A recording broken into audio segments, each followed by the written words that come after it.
देखिए, चुनाव आयोग को स्पष्टीकरण देना पड़ेगा।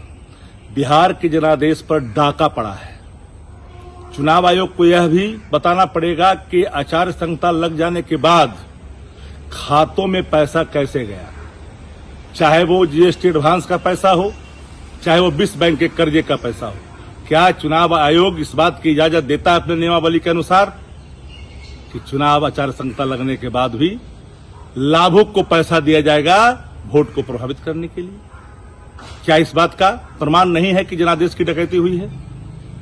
पूरी संवैधानिक संस्थाएं जिस तरह से हाईजेक होते जा रहा है, सत्ता प्रतिष्ठान की आंगन की शोभा बढ़ते जा रही है, क्या इस देश के अंदर में संवैधानिक संस्थाएं बचेगी? लोकतंत्र बचेगा?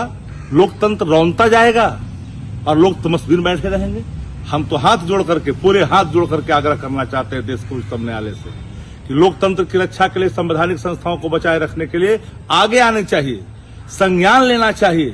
तो है बिहार चुनाव के बाद जो सीसीटीवी कैमरे को जिस तरह से बंद होने की खबरें पूरी तौर पर उड़ी, सासाराम में वैन पहुंच जाता, ट्रक पहुंच जाता है जहां पर ईवीएम रखा रहता है। भाई कैसे पर्चियां मिलती है? कैसे? आज तक हुआ है कभी?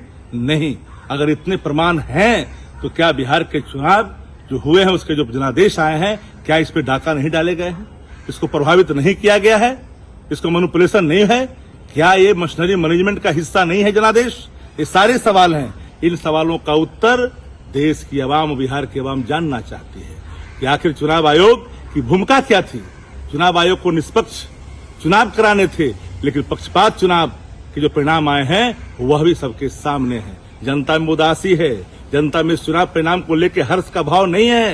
ये बात भी सबके मुखमंडल पर देखा जा रहा है। इसलिए इसको रक्षा करने के लिए लोकतंत्र को और संवैधानिक संस्थाओं को बचाने के लिए आगे आना पड़ेगा।